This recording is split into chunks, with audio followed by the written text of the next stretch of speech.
बिस्मिल्लाहिर्रहमानिर्रहीम। अस्सलाम वालेकुम। मुल्क की सबसे बड़ी अदालत भी सेंसरशिप की जद में है। मौजूदा हुकूमत ने जिसने अरबों रुपए के इश्तिहारात मीडिया चैनल्स को जारी किए हैं, एक तरफ कहा जा रहा है कि कौमी ख़जाना खाली है, पेट्रोल महंगा करना होगा, डीज़ल महंगा करना होगा, बिजली महंगी करनी होगी, हर चीज़ महंगी कर दी, आग लग गई हर चीज़ को। लेकिन क्यों? क्योंकि पैसे नहीं है। दूसरी तरफ करोड़ों अरबों रुपए जो है वो टीवी चैनल्स पे और अखबारात में इश्तिहारात, और वो तो आप देख ही चुके हैं कि 28 मई के इश्तिहार में कि इश्तिहारी मफरूर जो पाकिस्तान के इदारों को मतलूब शख्स है उसकी भी तस्वीर जो है वो उसके ऊपर लगाई गई। डॉक्टर अब्दुल कदीर खान की तस्वीर नहीं थी, लेकिन उस इश्तिहारी की तस्वीर जो है मौजूद थी।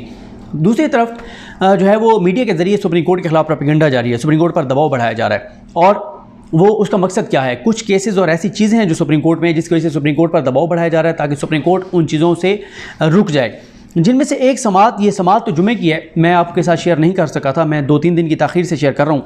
लेकिन ये वो समात है जिसका मीडिया पर ब्लैकआउट कराया गया, जिसकी खबरें रुकवाई गई, कॉल्स करके कहा गया कि इसके ऊपर प्रोग्राम्स नहीं होंगे। और फिर होता ही है कि जब आप अरबों रुपए के इश्तिहारात टीवी चैनल्स को दे रहे हो तो फिर यही होता है कि फिर चैनल जो है वो सेंसर करते हैं।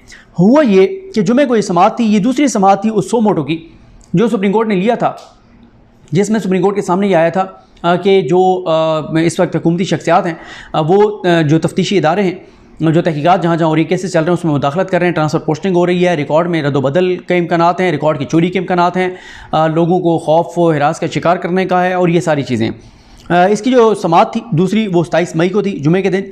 5 रुकनी ये बेंच है, चीफ जस्टिस पाकिस्तान उमर अता बंदियाल साहब इसको हेड कर रहे हैं, इजाज़ुल एहसन साहब, मुनीब अख्तर साहब, मज़हर अली अकबर नकवी साहब और मोहम्मद अली मज़हर साहब इस बेंच में शामिल हैं। समात 40 मिनट की थी तकरीबन। समात का आगाज़ हुआ तो चीफ जस्टिस पाकिस्तान ने पूछा कि क्या ये रिपोर्ट्स मुकम्मल हैं, तो बताया गया अटॉर्नी जनरल अशतर औसाफ साहब की जानिब से कि बाकी रिपोर्ट्स भी साथ साथ आ रही हैं जो मैं फ़ाइल कर दूँगा। चीफ जस्टिस पाकिस्तान ने कहा कि ECL का रूल नंबर 2 पढ़ें। उन्होंने फिर ECL का रूल नंबर 2 पढ़ा अशतर औसाफ साहब ने, जिस पर चीफ जस्टिस पाकिस्तान ने कहा कि आपने अब जो पहले रूल्स थे उसमें जो आपने तब्दीली किया है, आपने तो corruption, misuse of power, tax ना दहिंदा जो लोग हैं जो करोड़ों रुपए का टैक्स चोरी करते हैं और बड़े बड़े जराइम में जो लोग हैं मुलविस हैं, उनके नाम आपने ECL से निकाल दिए हैं। इजाज़ुल एहसन साहब ने कहा कि ये कैसा कानून आपने बनाया है कि 120 दिन बाद खुद ब खुद ECL से नाम निकल जाएंगे। मुनीब अख्तर साहब ने कहा कि रेट्रोस्पेक्टिव कैसे हो सकता है, ये पिछली तारीख से आप कैसे इसको नाफिज कर सकते हैं? कहाँ लिखा है कि ये पिछली तारीख से जो है वो नाफिजुल अमल होगा? और उन्होंने कहा कि क्या जो है वो केसेस का जायज़ा लिया गया है जिनके नाम निकाले गए हैं ECL से? उन्होंने कहा जी बिल्कुल केसेस का जायज़ा लिया गया। तो उनसे सवाल किया गया कि काबीना हज़ारों केसेस का जायज़ा कैसे ले सकती है? मुनीब अख्तर साहब ने कहा ये तो आपने ऑटोमेटिक कर दिया है। और फिर जैसे मोहम्मद अली मज़हर साहब ने कहा कि मिनट्स कहाँ पे हैं जिस काबीना इजलास में इसकी मंजूरी हुई, जहाँ पे डिस्कशन हुई, जहाँ पे ये कानून बनाया गया, ऐसा कानून बनाया गया जिसके बाद हज़ारों लोगों के नाम ECL से निकल गए, तो वो मिनट्स कहाँ पर हैं? तो वो मिनट्स नहीं थे मौजूद। तो अब पहली बात तो यह है कि वो मिनट्स तलब कर लिए गए हैं। वो मिनट्स इसलिए भी इंपॉर्टेंट हैं, जो असल बात है जहाँ से मीडिया पे कवरेज रुकवाई गई है सुप्रीम कोर्ट की, वो ये है कि मज़हर अली अकबर नकवी साहब ने यह सवाल किया कि जो काबीना अरकान इसके बेनिफिशरी थे, जो मुल्ज़मान हैं, जिनको फ़ायदा होना है, जिनके नाम ECL में थे, क्या उन्होंने रिक्यूज़ किया? क्या वो इस इजलास में शरीक नहीं हुए? तो उस पर मुनीब अख्तर साहब ने भी कहा कि रूल्स में लिखा हुआ है कि अगर कन्फ्लिक्ट ऑफ इंटरेस्ट होगा, मफादात का टकराव होगा, तो फिर क्या सूरत हाल होगी? कौन कौन उस इजलास में बैठा था, ये भी लिस्ट जो है वो तलब कर ली गई है। तो ये जो है एक और इम्पॉर्टेंट नुक्ता है कि वो जो मुल्ज़मान हैं, क्योंकि ये काबीना में आधे तो मुल्ज़िम हैं, तो वो मुल्ज़िम भी बैठे थे। अव्वल तो ये सारी हुकूमत ही ज़ाहिर है जिस तरह से मुजरिमों को फ़ायदा देने के लिए ये कर रहे हैं, तो अपने सजा याफ्ता मुजरिम कायद को, उनकी बेटी को, सबको इससे फ़ायदे हो रहे हैं। उसके बाद मुनीब अख्तर साहब ने कहा कि हम ये बात मानते हैं कि अभी वो मुल्ज़िम है, मुजरिम नहीं है, लेकिन ये जो एग्जेक्टिव अथॉरिटी इस्तेमाल की जा रही है, एग्जेक्टिव जो इस्तेमाल कर रही है, ये इसमें देखना होगा कि कौन कौन बेनिफिशरी है। वो वहाँ बैठे तो नहीं है, क्योंकि ये बहुत संजीदा सवाल है। मोहम्मद अली मज़हर साहब ने कहा कि नज़रसानी की दरख्वास्त की अब तो ज़रूरत ही नहीं है, अगर किसी का नाम ECL में डलेगा वो आराम से बैठा रहे, 120 दिन में वैसे निकल जाने। मुनीब अख्तर साहब और इजाज़ुल एहसन साहब ने कहा क्या ये सर्कुलेशन समरी के ज़रिए मंजूरी ली गई है? इजाज़ुल एहसन साहब ने कहा कि आप ये बताएं कि ECL में जब इन लोगों के नाम डाले गए थे, तो जिस एजेंसी ने, FIA ने, या जिस इदारे ने इनके नाम ECL में डालने का कहा था, क्या उनसे कंसल्ट किया गया है? उसके बाद चीफ जस्टिस पाकिस्तान ने कहा कि नैब ने हमें कहा है, जो रिपोर्ट जमा कराई, कि 174 लोग जो नैब ने डलवाए थे ECL पर, उनके नाम निकाल दिए गए हैं, नैब से पूछा तक नहीं गया। मज़ाहिर अली अकबर नकवी साहब ने कहा कि क्या ये काबीना ने ये मंजूरी दी थी, तो अटॉर्नी जनरल ने कहा कि ये सब कमेटी थी, उसने ये किया है। मज़ाहिर अली अकबर नकवी साहब ने कहा कि क्या वो सोमोटो ले सकती है सब कमेटी, उसने सोमोटो लेकर और सबके नाम ही सेल से निकाल दिए, रिकॉर्ड पर कुछ मौजूद ही नहीं है। मोहम्मद अली मज़हर साहब ने कहा कि जो आपने कानून नया बनाया है इसमें खुद तजादात हैं इस कानून में। मुनीब अख्तर साहब ने कहा कि आपको ये संजीदा सवाल हैं जिनकी वजाहत करनी होगी। एजाजुल हसन साहब ने कहा कि आपने तो जनरल एमनेस्टी दे दी है, उन लोगों को भी फ़ायदा दिया गया है जिनको फ़ायदा नहीं दिया जा सकता था। उसके बाद अदालत की जानिब से कहा गया कि ये मफादात के टकराव का केस है और कैसे वहाँ पर लोग जो है वो बैठ सकते हैं जो बेनिफिशरीज़ हैं इसके, और ये सारी चीज़ें। और फिर वज़ीर कानून के ऊपर सवालात हुए कि वज़ीर कानून जो हैं जो इस वक्त आज़म नज़ीर तारड़ साहब, ये तो शेख ख़ानदान के बड़े बड़े केसेस में वकील हैं उनके, तो वही वकील जो है अपने मुल्ज़मान को बेनिफिट देने के लिए कैसे कवानीन बनाने के ऊपर वो मशवरे दे सकता है, बनवा सकता है, इजाज़त दे सकता है, और ये सारी चीज़ें। उसके बाद चीफ जस्टिस पाकिस्तान ने कहा कि अभी हम आपका फैसला कलअदम नहीं कर रहे, लेकिन अगली समाअत तक, जब तक हम कोई और फैसला नहीं करते, कोई मुल्जिम पाकिस्तान से ना जाने पाए, और अगली समाअत तक जो है वो हम इंतज़ार करते हैं। एजाजुल हसन साहब ने यह भी कहा कि आप ये बताएं कि कितने नाम जो हैं वो ECL पर अब रह गए हैं। चीफ जस्टिस पाकिस्तान ने कहा कि हमारी दिलचस्पी कानून की अमलदारी में है, एग्जेक्टिव के काम में हम मुदाखलत नहीं करना चाहते, रूल्स जो बनाए जाते हैं वो भी कानून के मुताबिक होने चाहिए, ये भी देखेंगे, और ये हमारी आईनी जिम्मेदारी है। FIA की रिपोर्ट के ऊपर बात हुई, उस पर एजाजुल हसन साहब ने कहा कि इस रिपोर्ट को देखकर लगता है कि बहुत सारी चीज़ों को कवर करने की कोशिश की गई है, हकायक को तोड़ मरोड़ कर पेश किया गया है। एजाजुल हसन साहब ने कहा कि सिकंदर ज़ुल्कुरनैन, मौज़म हबीब एडवोकेट, रऊस समीउद्दीन, इनको तब्दील किया गया। और वजारत कानून ने कहा कि क्योंकि वो मुसलसल 2 समातों पर पेश नहीं हुए, तो ये शहबाज शरीफ साहब के केस की बात हो रही है कि 2 समातों पर वो पेश नहीं हुए, तो इसलिए उनका नाम उनको हटा दिया गया है। और हालांकि वो जो सिकंदर ज़ुल्कुरनैन है उसने तो लिख कर दिया है कि उसको DGFIA ने IO के जरिए कम्युनिकेट किया है कि क्योंकि शहबाज शरीफ और हमजा शहबाज वज़ीर आला और वज़ीर आज़म बन रहे हैं, तो इसलिए शायद कंपिटेंट अथॉरिटी जो है वो ये केस चलाना नहीं चाहती।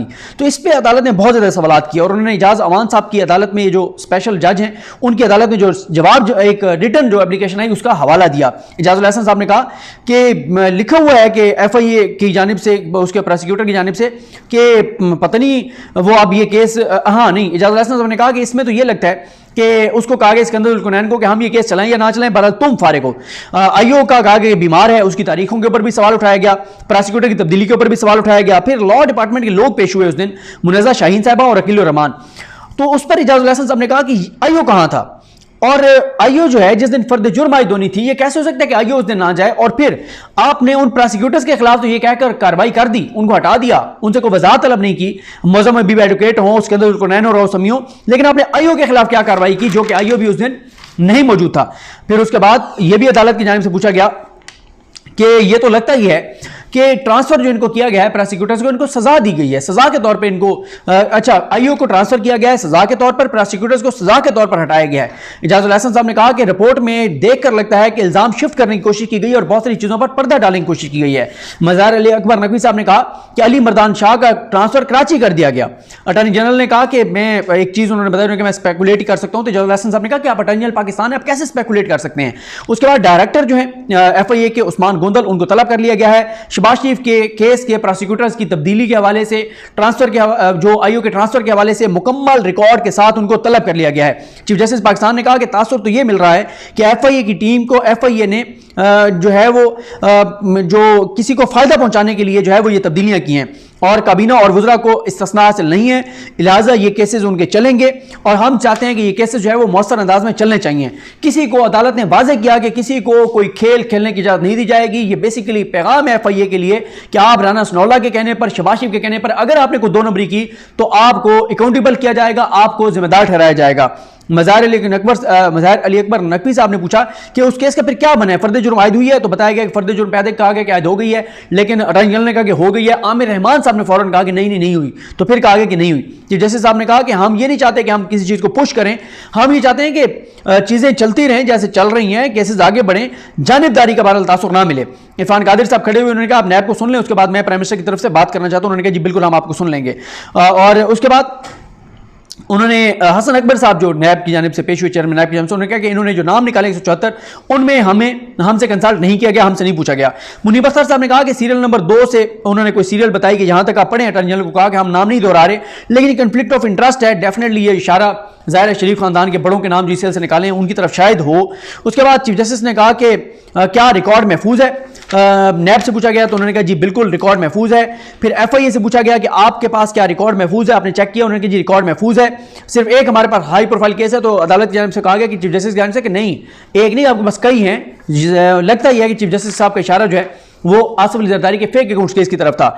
इजाजुल हसन साहब ने कहा कि डीजीएफआईए सर्टिफिकेट दें कि अगर रिकॉर्ड में कोई रद्दोबदल हुई, कोई रिकॉर्ड गायब हुआ, चोरी हुआ, तो उस पर जो है वो जिम्मेदार होंगे। हमें डीजीएफआईए का जो है वो उनका अपना सर्टिफिकेट चाहिए, उनके अपने दस्तखतों के साथ। डीजीएफआईए के बारे में बताया कि वो शबाशी के पास मीटिंग में थे इसलिए नहीं आए। इरफान कादिर साहब खड़े हुए, उन्होंने कहा जी आप जो है मैं बात करना चाहता हूं। उन्होंने कहा हम सियासी शख्सियात के इंडिविजुअल केसेस को देखने के लिए नहीं बैठे। चीफ जस्टिस ने कहा हम सिर्फ सिस्टम को देख रहे हैं कि यहाँ कहीं पर मुदाखलत ना हो, तासुर ना मिले, सिस्टम चलता रहिए।